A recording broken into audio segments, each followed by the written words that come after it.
yile yamasonto okuwukuthi mawusonto mawufu uzoyezulwini utshela into engekho ayikho leyo nto lokuthi uzoyezulwini ayikazi ibe khona into ekuthiwa izulu umuntu medlule emhlabeni uyakwela amathongo akuzushintsha lokho ngokuthi sekusuke kwafika amasonto bese kuzothi umuntu medlule emhlabeni uyezulwini ayikho leyo nto umuntu medlule emhlabeni uyakwela amathongo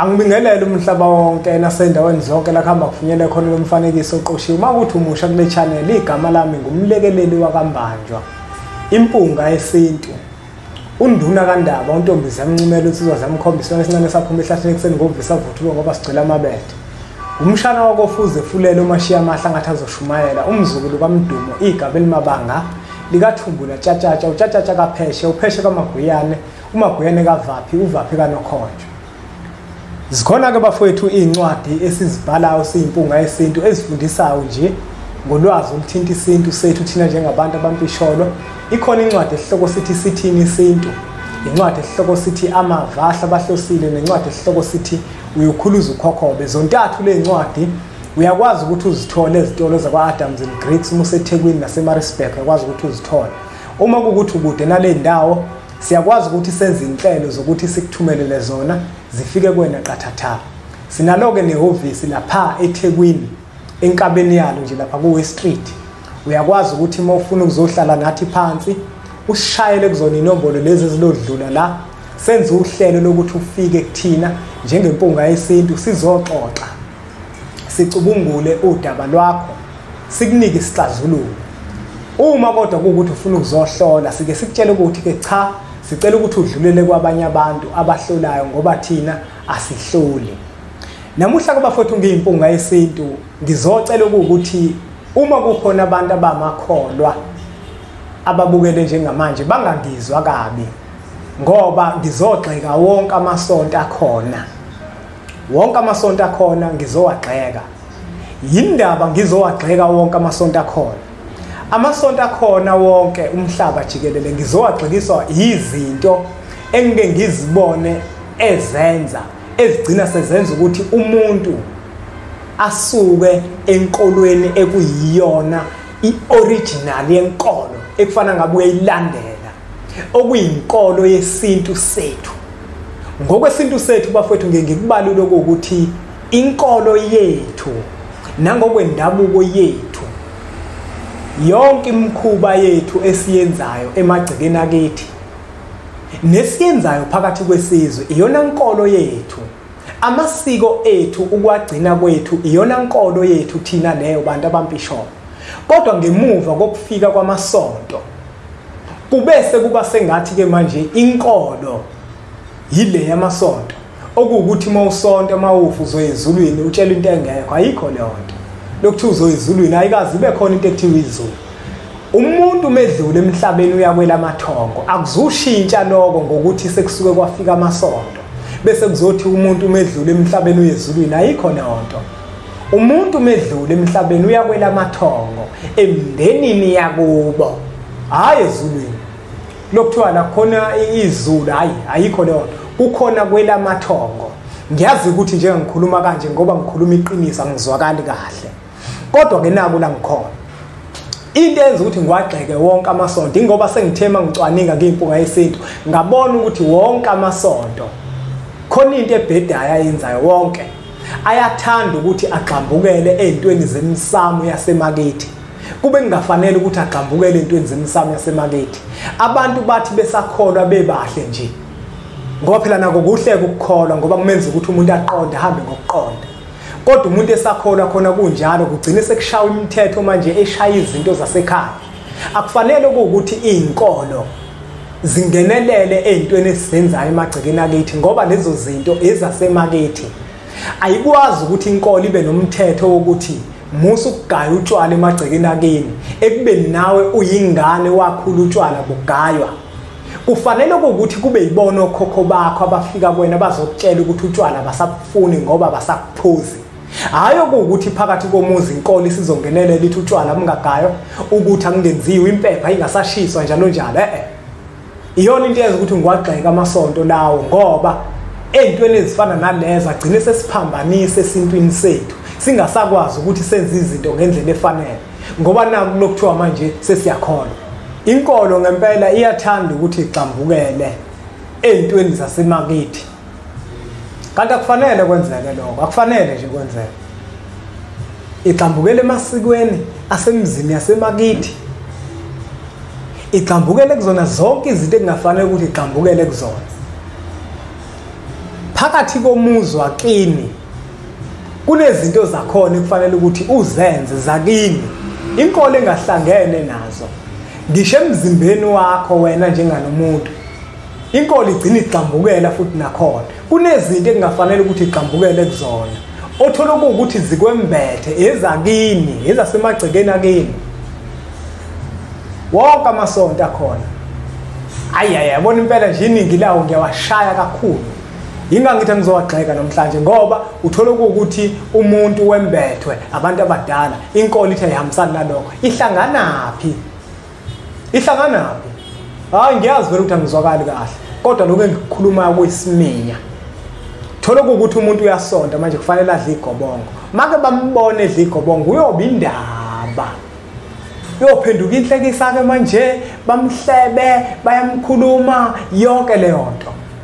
Bathi yabona ke ukukholwa kwakhe akukho, ukukholwa kwakhe kuyize kanti ukukholwa kwakhe kuqinile ngempela ngoba uyakholelwa ukuthi ngempela njengoba okhokho bakhe bemembethe bedinga igobongo kufanele ukuthi ngempela alenze ukuze libaphilise ngoba bayalidinga. Uyakholelwa ukuthi ngempela amathamba alele phansi kothula umhlaba ayinto ekhona, amathonga ayinto ekhona, uma edinga ukuthile kufanele ukuthi akwenze. Inkolo nje ayihlangene bafundisi. Bafundisi nje bamabandla nonke ngithi ngimtshele ukuthi yekani ukuthi nigxambukele ezintweni abantu abazenzayo emakubo. Ungaboni ngoba naku wena ingakuphethe lento yokuthi wena kufanele udle igobongo. Bese wena uyishaya leyo nto. Uyishaya ngentshumayelo manje lo muntu uthakathini manje uzoza kanjani esontweni? Uyabona umfundisi wakho uma kwaqala wayishaya into yakini, wayishaya impepho. Wathi angingagayi utshwala uba sesihogweni njalo njalo bengakakutshelwe lokhokho bakho ukuthi utshwala basakufuni emagcekeni wabo. Athi indaba esiphiwo sabantu abadala ungalinga uzuyemukele leyo nto ungayingeni indaba leyo nto leyo. Uzohlupheka ngoba uzothandaza kuguga idolo ungenzeki lutho. Ngoba abantu abadala bazabe beyifuna leyo nto. Vele uliyeke lelo sonto noma ngabe yiliphi. Uma likuphambanisa nokuthi kini kufanele uhambe kanjani, shiya ngoba nalo vele liyakudukisa. Amasonto nje bafowethu amaningi ngike ngiwabone wonke futhi ayathanda ukuthi abe nemithetho ethanda ukubheka eceleni ephikisa ekhaya. Ngiyazika ngizwakali kahle kodwa ngoba vele kuyiqiniso lokho engikushoyo futhi angisaba ukukusho ingakho uzokubona njenganento engezwakali kahle. Amasonto nje bafowethu awakayeke kancane ukugxambukela ezintweni ezithinta isintu afuna ukungenelela. Kuthiwe manje impepho akusafanele ukuthi ishiswe, sekufanele ukuthi kuthandazwe manjena lekhaya kuphela zonke izinto zenziwa ngumthandazo. Akho umthandazo la wakwazi ukuthi ukuxhumanise nokhokho bakho. Akho umthandazo nje wakuxhumanisa newadlulisa inkulumo kokhokho bakho lutho. Into edlulisa inkulumo kokhokho bakho ukuphahla nokuthemeleza noma kushisa impepho. Ukuthi uzothandaza bese uthi wena mawuthandaza inkulumizo yakho kanjani ayenzeki leyo nto. Asiphahle madlulisa inkulumo kokhokho. Manje uzogcina ngokuthandaza kwawena uNkulunkulu osezulwini kwasha kwacima kwavutha phela. Indaba yokhokho bakho sayingeni namathonga kwembethe ekubeni ukuhamba kwakho wena uhamba ngabo, ukudla kwakho udla ngabo, ukusebenza kwakho usebenza ngabo, umsebenzi onawo uphiwa yibona.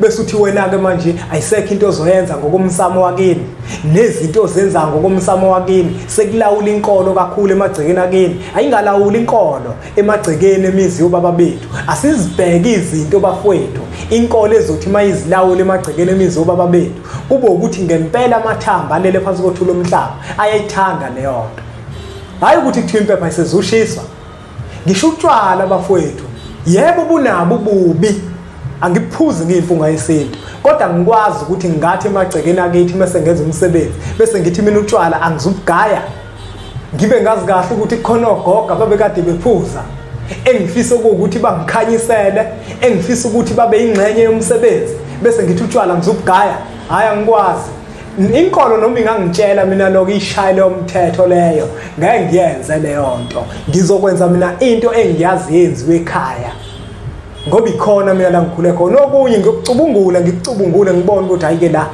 iyahlanya bese ngibona ukuthi ke la ngenza ngendlela yokhokho bami ekuyibona okhokho bami abaphethe impilo yami udaliwe ke lokho bafowethu umkhulu womkhulu kudalwa uyena ukuthi siphathwa amathongo alele phansi kothula omhlaba inkolo yethu seniphetha ukushisa impepho sigcine wonke amasiko ethu siphahle sithemeleze sixhumane namathamba alele phansi kothula omhlaba sicele kuwona bese athatha inkulumo edlulisele kumvelinqangi umvelinqangi asenzele lokho ngenkathi undlela kaSompisi esalile empini bathi mabefika kwisilo ushaka kashayika ngemanzi ngesaba ukuthi ushaka bafike babika ukuthi undlela kaSompisi usalile empini lathi ilembe akukwazi ukuthi undlela ngasala empini ilembe into elayenza akuthandazwanga kuthiwe uNkulunkulu osezulwini kwasha kwacima kwavutha kwakhulunywa namathamba alele phansi kothula omhlaba